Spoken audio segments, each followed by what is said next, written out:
good lane phase lethality build. You can back on whatever basically you want. You just buy long swords and you can be super effective. But if he has to poke for 2 people now, it is Ezreal and Karma poking versus a single threat of Varus. And top Kench, you can try and throw out your Qs, and you try and get your bush control, but other than that cooldown of the Q, it becomes a bit more of a 2v1 there. And so I do kind of like the Ezreal Karma combination here for CLG, in addition to early picking the Ornn Sett tanks for later. It's basically what they give up, knowing that they're going to be facing basically the first pick Varus. Yep, I think teams are starting to let Varus through, which I like as well. I think at some point you just have to say, like, hey, we need to find ways around this champion. So I think teams have finally been able to say, hey, I think we can give it up and figure out ways around it. But I'm just going to say, if you're watching at home, now is a great time to get some popcorn, get a drink, get something, because I would guess this game is going to be quite slow. Very well could be. You can put some bet onto Broxah maybe and put all your coins in there and look for some possible Lee Sin plays maybe, but very well could start out as a farm fest. I am super excited once again for Deus that CLG have put in, because reaching out to their coach, he seemed so excited. I believe Weldon also kind of talked about possible burnout for Ruin, so with Deus just grinding away on solo queue, being super enthusiastic with all the different changes that they've made. Maybe this will be a different look for the team. He is on Ornn, but as Licorice just showed last game, you can also shine very brightly on Ornn. Impact here on his classic Shen, though, just the grasp into grasp matchup. Looking for the level 6 for that possible jungle invade that he can support when he gets his ultimate, or a bottom side play. As you see here, just going to have both red starts for both junglers. And I honestly don't see Broxah actually going for a kill or anything early. Probably will be just red side up to top side, and then over to scuttle back down. Meanwhile, Syndra should be able to get push on mid lane there, Pobelter, even with the mana nerfs. He looked like he got a pretty decent spam there with the Q. Now Jensen actually pushing back pretty quickly on Azir once he gets his level 2 first. Azir just gets to auto on through the wave. Pobelter going for it though. He gets the stun. Oh, he doesn't get the stun. He just got the knockback. Trying to get his Force of Will a little bit off to the side there with the Q. And with that down, they also nerfed the cooldown of your Force of Will. So going to be a little bit exposed to possible ganks. Impact going in for the trade. Does land the taunt grasp trade right there. And Deus already feeling the burn as far as the as those trades. He's got biscuits as well as corrupting potions, so should be able to heal up just fine and dandy. And turning towards the bottom side, the double poke lane. Smoothie and Stixxay. Are they able to get these skill shots past sort of minions right now? Just pushing the lane in here versus Tactical and CoreJJ during the beginning of this. And once again, they both have teleport for the bottom laners. So both of these ADs can back on varying amounts of gold and have pretty good purchases. Yes, ideally your Ezreal wants to get tier or tier plus Sheen or something like that and use a teleport there. And Varus would love to get early lethality purchases, but they're pretty cheap and you can try and use your teleport to get the extra pressure. Smoothie lands a nice Q there. I believe it was Mantra Q'd, and Stixxay following up with a bunch of poke. This is what I was talking about with picking that Tahm Kench early. It just makes the lane 2v1, 2 poke versus 1, so difficult. And Wiggily coming in for the dive. Can he get the flash for the stun? Pastry, welcome back, my friend. Just in time for some action. He's trying. You know what? We're just chilling out. I think he did a great job, though, as CoreJJ and Tactical going to have to back off from the early poke like we predicted. It does seem like the 2v2, even with something as passive as the Ezreal, can be kind of tricky here. So Smoothie looking good with the Ignite Karma. We'll have to track that lane as it goes on. But here was our, I guess I could say main event here in mid lane, but again, there'll be just a lot of trading back and forth. Jensen with a nice bit of poke onto POB. But definitely more about the farming and the keeping of the wave control than the killing of the enemy champion. The wave control is what got more difficult for Syndra too.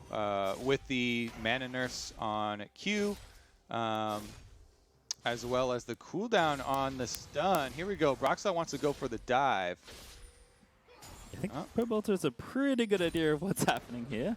Just trying to stay far back. Now Broxah has left though, so any potential opportunity has gone, but that is going to give Jensen space to go ahead and reset the wave and pick up maybe that last chapter if he does want to go that route. We're starting to see some variance in Azir build. Actually a very respectful first buy here, straight for the Merc treads. Doesn't want to get chain stunned with the CC. And you do bring it up, so I liked the Bjergsen style where he skipped Lost Chapter, didn't go for the mana, and lane through, just straight rushing through Nashers into Death Cap, and he got a really early spike. But Jensen playing very cautiously here, doesn't want to be prone to the Syndra stuns, setting up for those kills, as Pobelter is approaching level 6 now. Does use his back to get the extra AP, and a possible stacking here with the Dark Seal. So yeah, seeing a lot more combat-ready keystones as well in mid. I do like to keep track of how many spellbooks teams have, because I think players are starting to realize that you can sneak in more than you maybe think. The only one in this game, though, is CoreJJ's. I have seen quite a number of mages go for it in certain matchups, but I think both Syndra and Azir have specific enough needs that fitting in spellbook is probably too tricky for those champions. All right, well, maybe we get some excitement with Shen hitting level 6. This is the first difference in the team comps that we're talking about. You know, both of them have used a lot of scaling, but Impact has a possibility now of accentuating any sort of play that Broxah wants to make.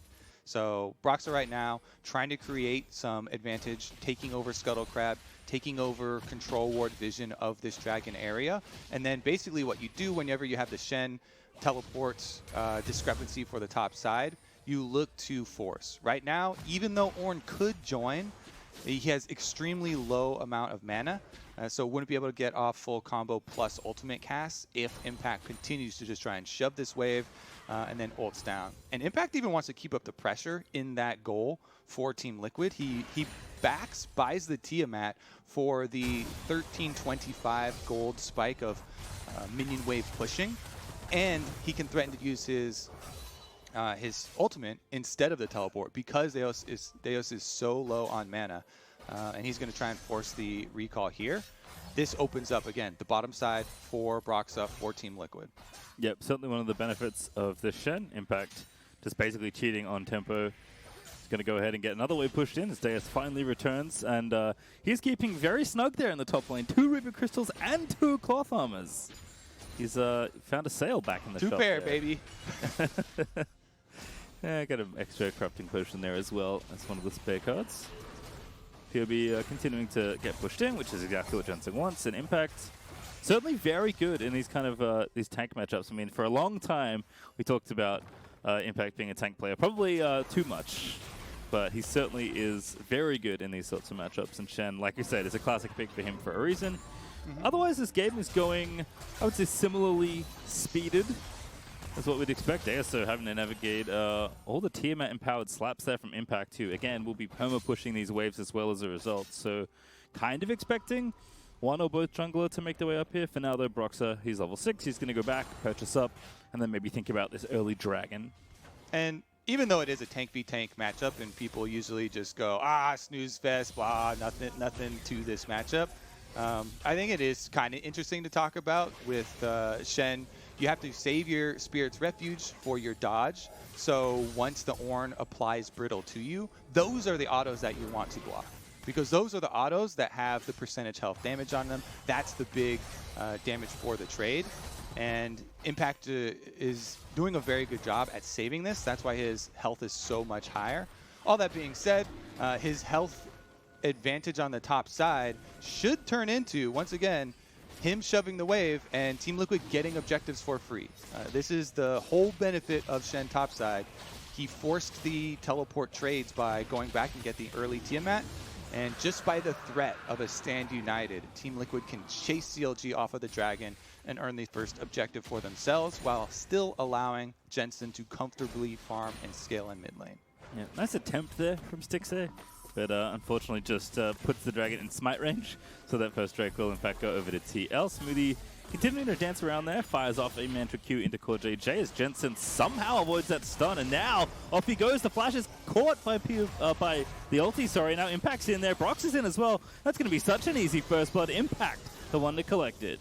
Impact difference. There you go. Some proactive Shen play. I personally like it on the junglers going to invade, but they go on Jensen. He is going to be the big carry for this team. Pull out the DPS for them later in the game. And then after you kill mid lane, easy transition for Team Liquid to pick up the Rift Herald. Broxah should be able to cash in with that. Boom. As soon as you see that Scatter of the Weak down for Pobelter, no stun available, long cooldown, and Jensen knows he can just go in. He's got a Shen on his back and a jungler to boot. Pretty easy for them to get that first blood. Now, ideally, they want the actual last hit onto Jensen, but he was a little far there, so Impact decides to cash in and take it for himself. Maybe he buys like a Kindle Gem or something, a little bit of cooldown reduction with it so he can get his next ultimate a little bit quicker. He did get the blue buff, so some cooldown reduction there for him. Yeah, and also potential for a regank in mid lane as well. We'll see how POB wants to play out kind of the next few minutes without his flash, especially since Jensen is looking to skip Lost Chapter here with the looks of things and go for the early Nashes. So we're significantly more powered up in the early levels. Right now, they're going to clear those minions, go ahead and take blue buff, and Team Liquid will continue their very solid game plan. Like you've kind of said before, Kobe, so much of all the success comes from how easy it is for Team Liquid to push their lanes, and this is definitely the kind of team where if they have all three pushing lanes, the jungler can walk in. That's the kind of controlled but advantage game that they want to play. And now that Varus has been able to get the first recall off for Tactical and picking up some lethality and the cooldown reduction, and you get your levels into queue, then they can start to regain some control of this lane. You see that CS difference is still here from the early 2v1 power of Stixxay and Smoothie, just landing so much poke on him. But here's the clap back, basically, of Varus. You see the Q charge right through the entire minion wave there, and he basically clears it himself and becomes the one-man push-in army that's allowed to get the minion wave into the tower and force a little bit of defense from that bottom side. Teleport used to get right back out here as well from CoreJJ this time on his spellbook. Yeah, again, nice use of that there, just swapping over to TP and getting right back out on the map. Does have 2 control wards, and he's got his support item ready with the wards as well. So CoreJJ with plenty of room to maneuver. Titanic already finished in the top lane though, so if it wasn't hard enough for Deus in the 1v1, Impact is just really making that first blood gold work. Yeah, it actually feels so nice when you complete Titanic. They buffed quite a few patches ago the extra damage that you get from stacking health, and with the grass and with Shen, 11 stack health anyway for the health ratio he already has. Impact has a huge trade, able to push out Deus once again, forcing him to recall before teleport comes back up. So he's mining turret plates himself. Bottom lane even has a Rift Herald. CoreJJ and Tactical take off to themselves. Rift Herald popped. Team Liquid are just going to make so much cash off of these early turrets. Yeah, this is just very effective by the numbers play for TL, as that tower almost falls in bottom lane. Not going to have enough here, but the wave is crashing back in. As you mentioned already, Kobe, Varus has kind of insta-push lifestyle right now, but looks like they don't want to commit even with this cannon wave. Just going to be some poke here out of Tactical, and if you can get one more arrow in, it should be enough, but no need to walk forward there again. One more on the tower? Yeah. Yeah, on the tower. Yeah, you got to take a little bit more deeps on the tower, but luckily for them, 35 seconds left on the Dragon, so Team Liquid's plan remains the same.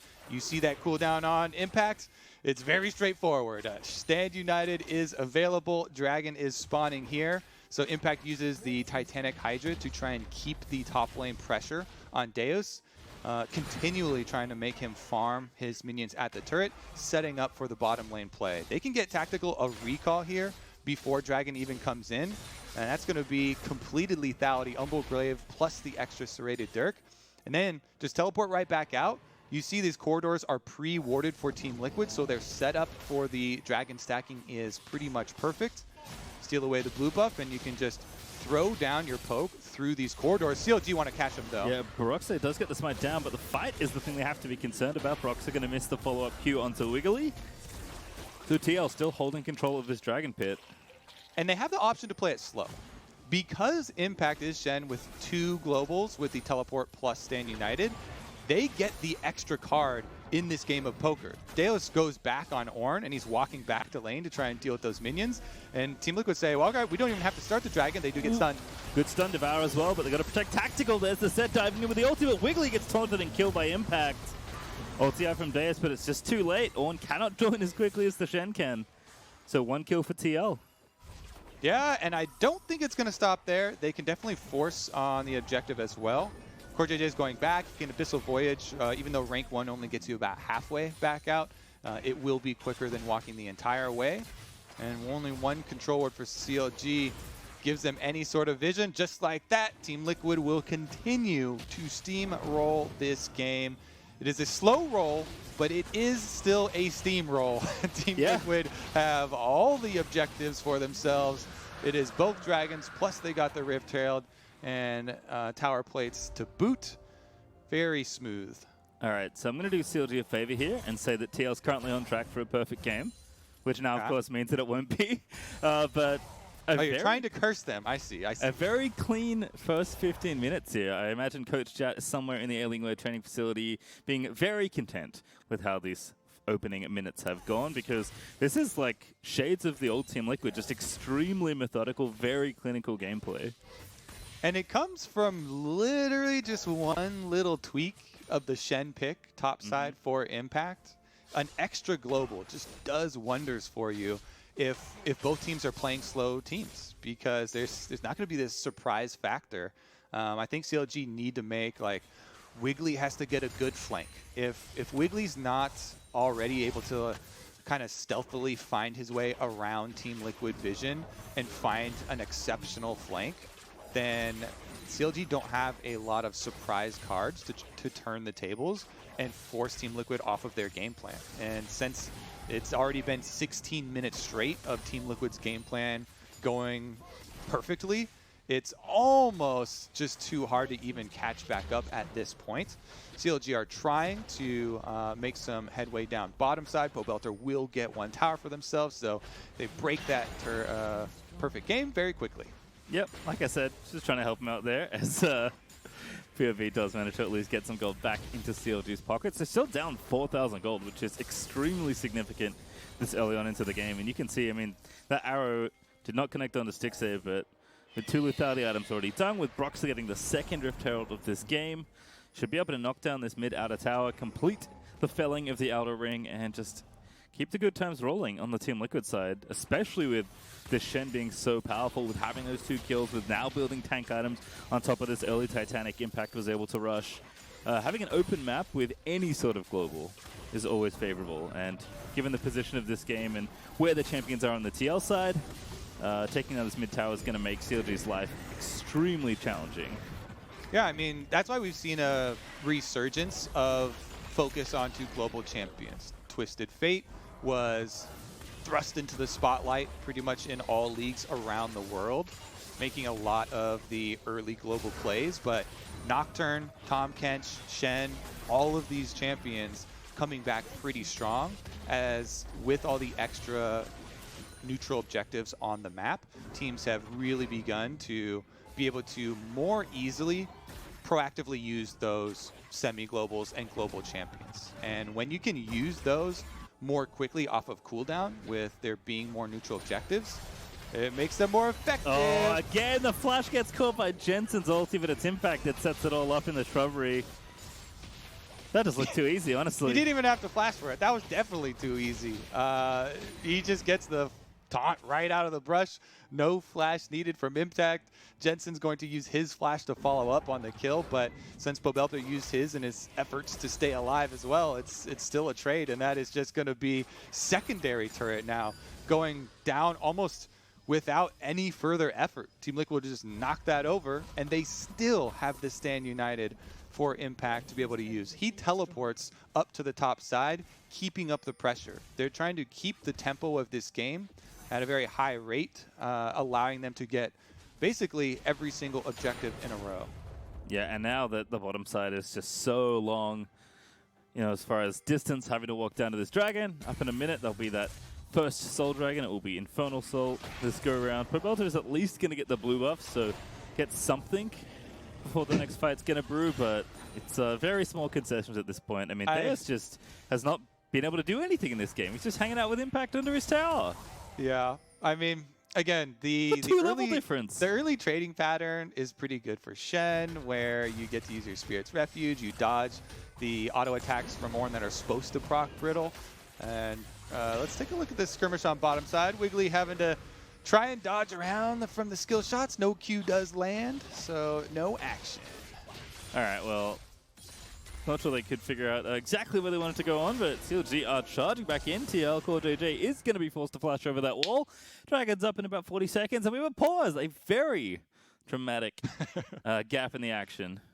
I'm just going to try and create some action here, you know. I think people, especially CLG fans, are lucky that you're casting this game with me and not Freak, because Freak would be still pissed from the last game that he cast of CLG, and with the same things basically going on here, where just no objectives.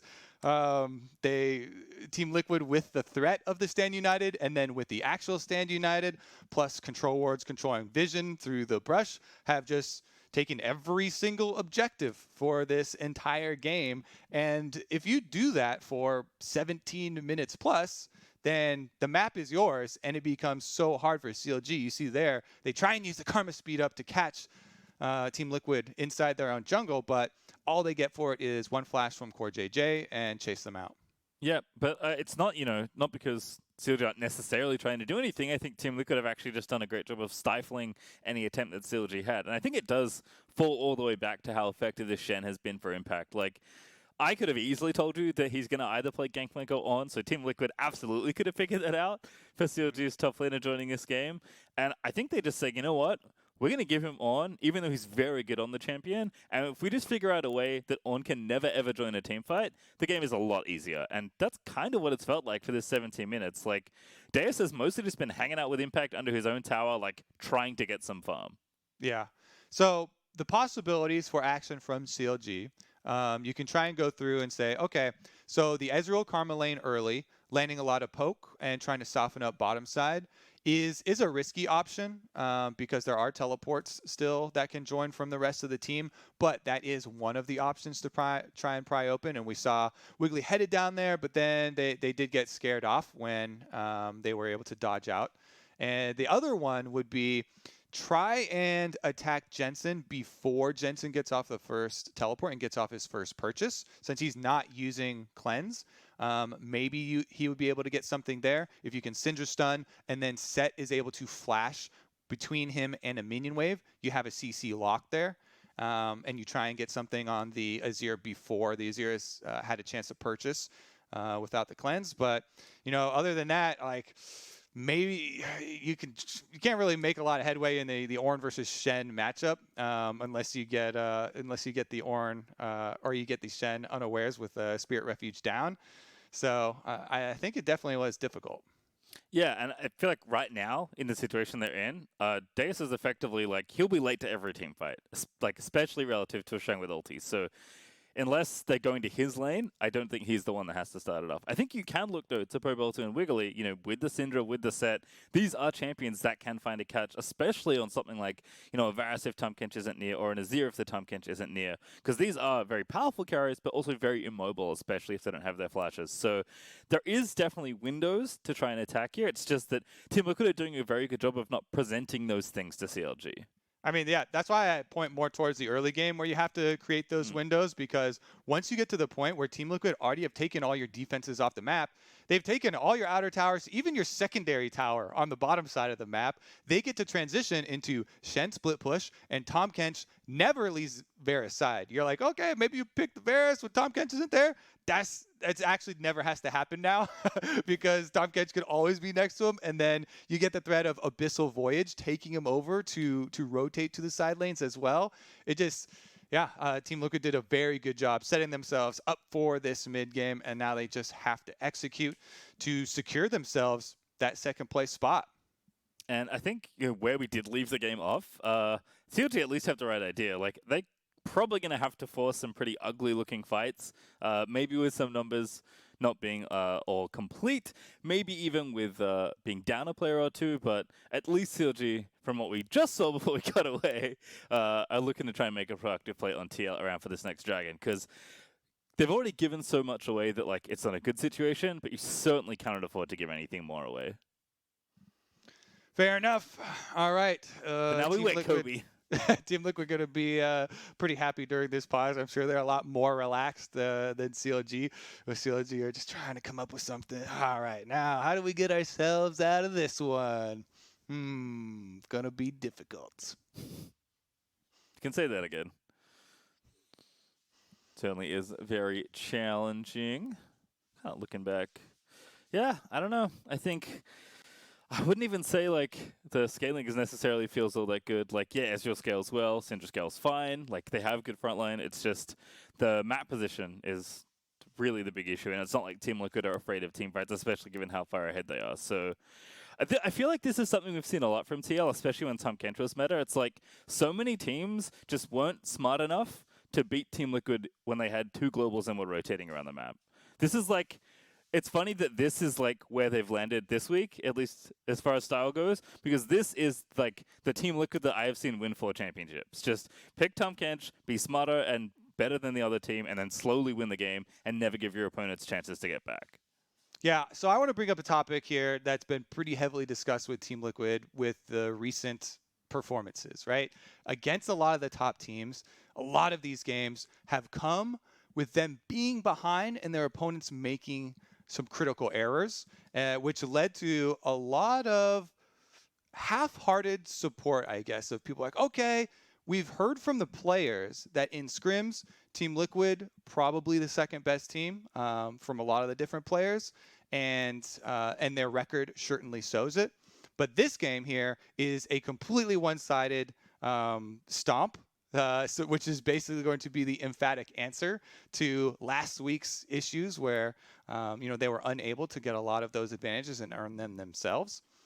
So this time around, I think it is a pretty good answer as they've been able to look back and focus on those points. Let's get back into the game. Here we go. We got some action. All right, so Dace is here. Now he's dead. Impact is just going to take him out for kill number 4. Like we said, CLG were trying to make it happen. Sett going to dunk Broxah back in towards the team. He might go down, but not yet as Jensen finds the scoop under the flashless POB. That's going to be 2 clean ones there for TL. Stixxay now the next target. And CLG can do nothing but run away and give away the objective. As Team Liquid, they get the 2 kills, and they'll get their 3rd dragon as well. Maybe we get the like freak soundboard to play. Ooh, that'd be good. To play during things like this. All right, Stixxay tries to get some damage onto that mid turret. Ooh, look at that, like 3 autos. That one's gonna leave a scratch. Yeah, Jensen with the blue buff, just gonna completely zone the Ezreal off. I mean, Jensen's level 14. Stixxay actually is doing a nice bit of work with the Mystic Shots here, but he's 3 levels down from the Azir currently. As the rest of TL just resetting, gonna go ahead, buy up, and I don't know, probably just run the Baron at this point. I mean, Impact still has to wait for his ulti to come back off cooldown. That's kind of the only gate that Team Liquid are having to wait for, but once that reopens, should be nice and easy to split push this long lane and take the Baron with whoever happens to be around. Yeah, so they have a lot of options because even though some people don't really think of Azir as a split pusher, it is a champion that has very quick wave clear and his own self-escape. So they could easily just push all 3 lanes with the amount of control and the lead that they have in this game. Again, talking about Tahm Kench, you just stick by your Varus in mid lane, push that one. Impact easily has the push with his 2-level lead and Titanic over the Ornn, and then you just have Azir from range very quickly clear the waves, and you just slip back after pushing it and threaten Baron once again. Then you fish for your picks with Tactical's ultimate here. Chains of Corruption lands on somebody and just fire away. Yeah, Umbreglaive taking care of that ward in mid lane. You can see CLG are trying to push up where they can, but TL are getting all their pieces in place. Wiggily possible Hex Flash does flash, but it's not behind them enough, so nobody's going to get picked. Yeah, again, without space, it's really challenging for CLG to find these angles. Broxah also is just waiting in the wings. He will get spotted, but Not really afraid of Wiggily. He's going to get pulled back, but Broxah is just going to ward hop out to safety. And Impact is starting the run towards the bottom inhibitor tower. Yep, the split push taking its toll. Nobody's there to answer as Deus is over here in the mid lane with the rest of the team since they were trying to make one of those cracking plays where Wiggily flashed over the back and they get their one team fight to come back in the game. But if you don't get that team fight, you spent your resources of rotating your defense over. It cost you this half a health turret on the bottom side, and Jensen's onto that Baron, just burning right through it. Yeah, this is one of the other benefits of Azir. Just such a good champion at dueling Baron with whatever frontliner you happen to have. In this case, it is going to be Broxah's Lee Sin. CoreJJ, though, trying to play defense. They've rooted up the jungler. They need to be careful about this one. They're going in, and it's okay. It's fine. It's fine. Oh, Broxah's able to get the Baron. No Hex Flash, because Wiggily tried to use it in earlier, so the cooldown wasn't quite back up right there. No way for him to get in. Stixxay again kind of throwing the very hopeful Hail Mary over the top. Maybe you can get a steal with the Ezreal. And without that, Team Liquid, zero reason to stop. Baron buff now makes that 1-3-1 we were talking about earlier just laughably easy to execute. Plus the fact that Infernal Soul is coming up in a minute and a half. You just continue to push for the next minute and a half with your Baron. You keep CLG trapped inside your base, and during that time, all of these regular wards will time out, and the only thing you have to worry about is clearing out the control wards, which is already being done. So you starve CLG of any vision that they have on the map while wearing away at their turrets, and then you can just retreat for your soul. Yeah, not a sight you want to see there if you're a CLG fan. Both solo laners trying to catch a wave under the tower as the solo Azir pushes them. But that's kind of where the reality for CLG is, at least while this Baron buff is on. TL just going to be very patient here, wait for that Infernal Dragon, like you said, pick up the soul whenever it's convenient, and there's no need for them to move away. If the 1-3-1 before was, like, you know, laughably easy and horrendously punishing, it's torturous at this point with Baron buff. Like, it just feels like you can't do anything. And if you're Team Liquid, that's exactly what you want CLG to feel like. That's the kind of game plan you've been executing on, as Impact might even have enough to take out this tower. It's going to be close, but Pobelter is here in time to protect it. You got to create some mini games, PastryTime. In times like this, you need party games for CLG. Set your goal, put your own bounty on somebody's head, and just decide, we are going to get a victory if we take down X champion. I would say try and put it on like CoreJJ or Broxah, as those would be maybe the likeliest ones. And throw everybody at him. See if you can take down that one person to get your name in lights and get yourselves onto the scoreboard. Right now, they're having a difficult time clearing out some of this vision around their own dragon, leading up to the soul. Oh, goodness. Oh, there's Sett going in. TP as well. Here comes Deus with the Ornn ulti. Gets the knockoff onto 2. The fight not looking bad here for CLG. His Tactical is going to be taken out by POB. Smoothie trying to run away. His Impact did dive in, but it's too late now for TL. Going to make it 2 as CoreJJ will fall as well, surely. Surely they can kill the Tahm Kench. There we go. Good work, Stixxay. Finding a mystic shot onto Tahm Kench. They'll get the dragon as well. And CLG finally finding a team fight. Impact's like, are you Everyone's kidding me? out there. You guys got caught. I'm out of here. He teleports to the top side. He's going to go split push with the Baron. But CLG, Pastry, they just pull it out of nowhere right there. They get the Infernal Dragon. They stop the soul just in time.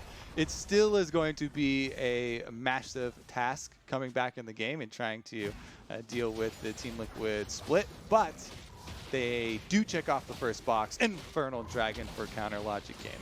Yep, they stop at least some of the snowball effect. As Deus is going to clean up the rest of the minions there in top lane. Impact did not get that tower, despite the pretty early TP out of that team fight. He taught it a lesson, though. It's gonna remember that damage. Yeah, not going to regen. So Deus is going to try and push this lane back out as far as he can.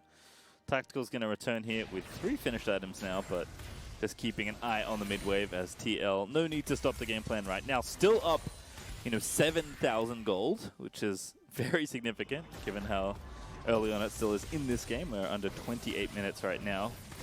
And Baron coming back up in 2 minutes means the Impact is still the big threat here in the side lane. You know, props to CLG for their focus in the last game. Wiggily dunking Tactical and getting Tactical's flash out, and Pobelter finding that teleport, then right onto him for the follow-up. Just so key in taking out the backline damage there from Team Liquid. Jensen as well on the Azir. They are able to deal with him. And that means CLG able to get turret number 2, matching their kills here.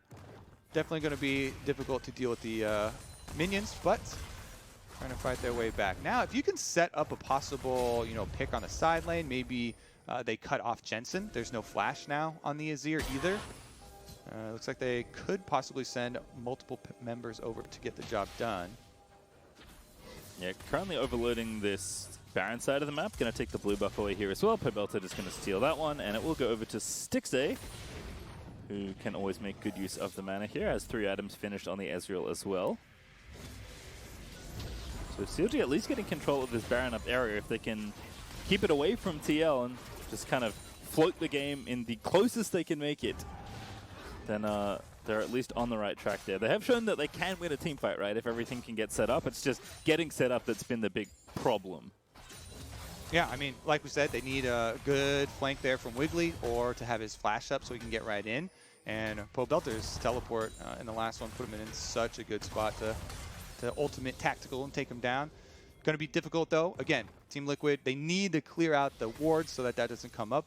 Baron should be the site of the next force for them. You just leave Impact down on that bottom side. He still is just such a juggernaut pushing ahead. And Deus is going to have to rotate. He can kind of try and stick at the turret to delay that. Luckily for CLG, they do have a decent amount of poke they can throw when Team Liquid try and rotate over to Baron.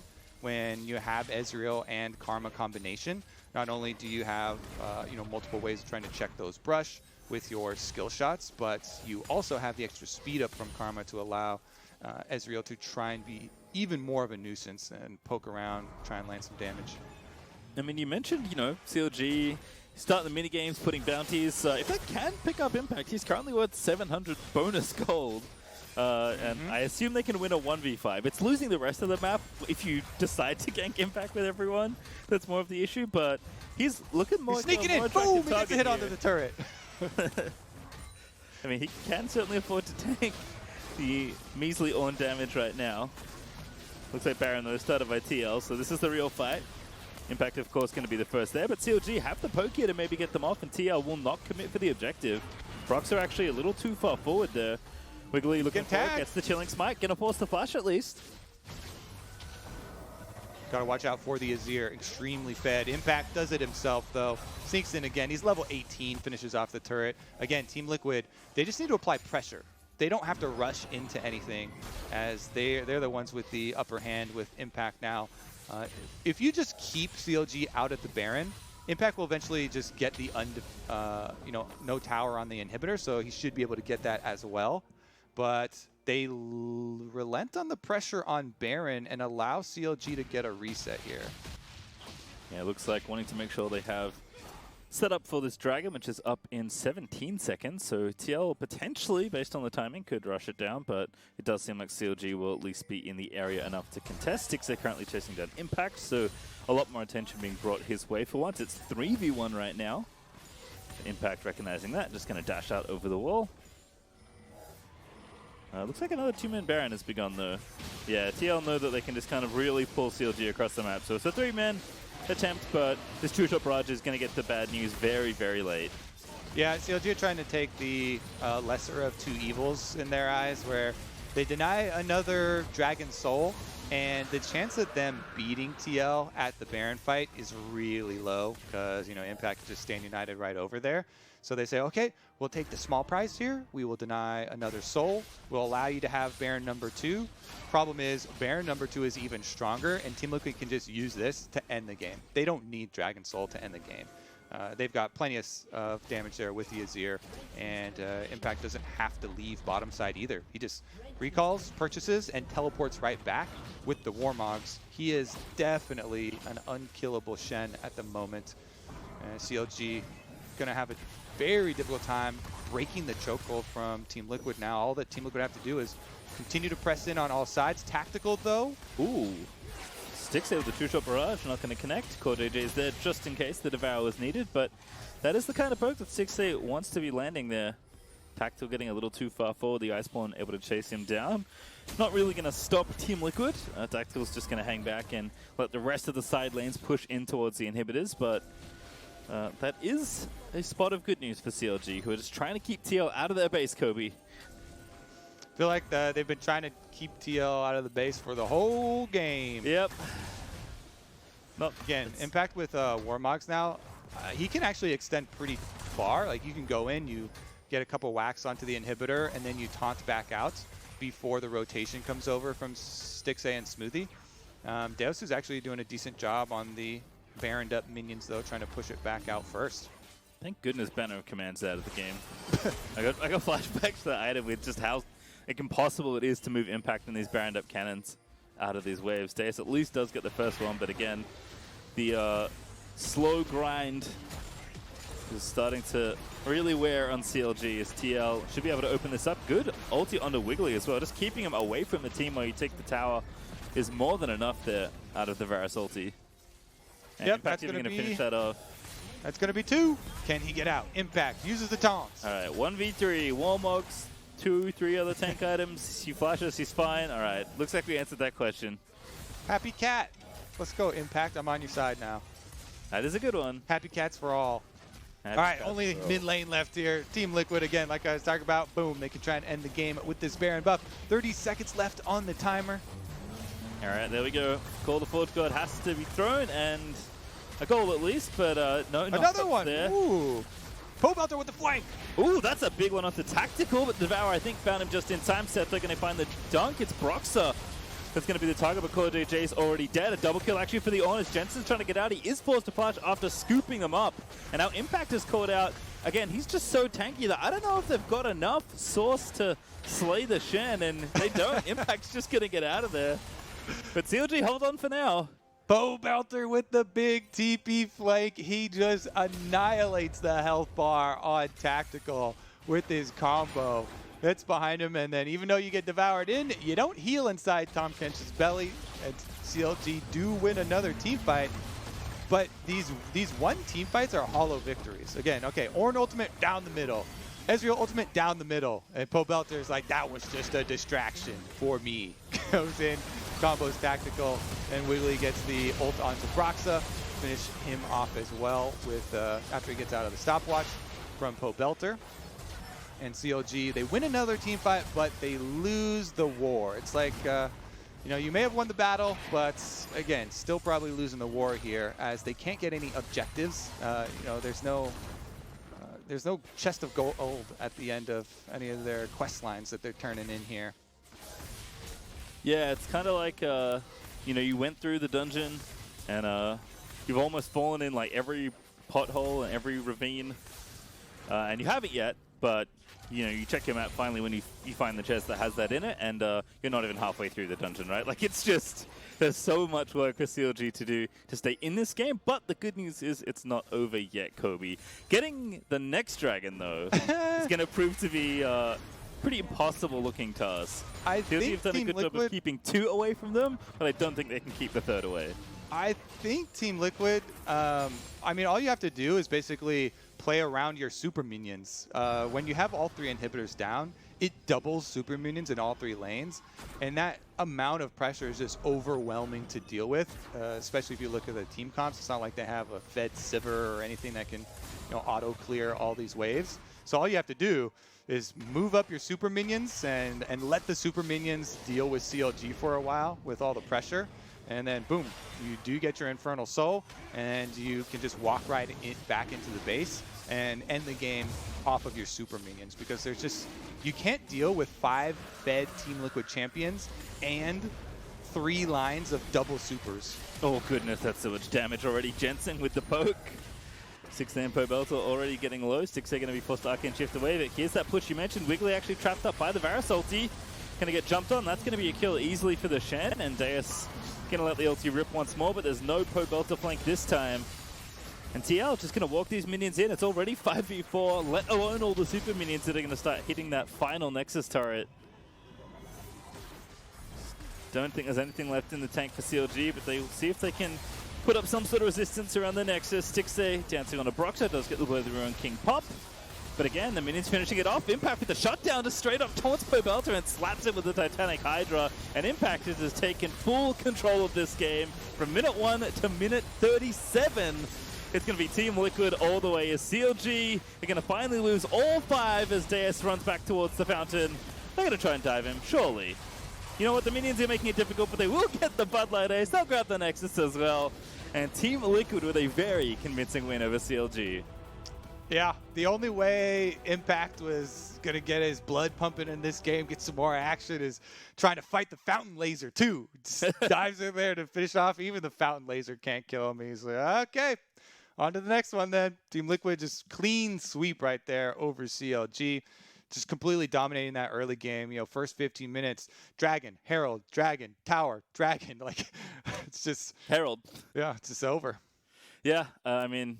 Shen was enough of a problem. It turns out it was just everything kind of went wrong there for CLG. Really well played game for Team Liquid. I think if they are going to play like more of this style, that's the level of cleanliness I think people want to see. Like, it's one thing to play slowly and have the games be close, because then it's like, well, why aren't you just being more proactive? But if Team Liquid are going to choose more of a deliberate style, which is perfectly defensible way to play, I think it's just a matter of you need to show that a style that we think you've already perfected, you're still able to play to almost a flawless game there.